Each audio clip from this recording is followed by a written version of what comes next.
endless.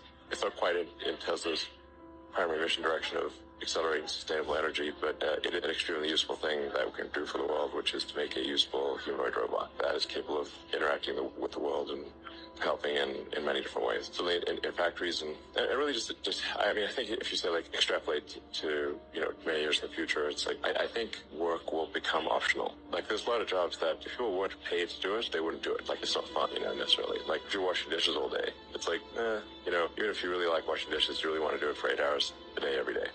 Probably not. And then there's like dangerous work, and basically if it's dangerous, boring, has like potential for repetitive stress injury, that kind of thing, that's really where humanoid robots would add the most value initially. That's what we're aiming for is for the humanoid robots to do jobs that people don't voluntarily want to do. And then we'll have to pair that obviously with some kind of universal basic income in the future, I think.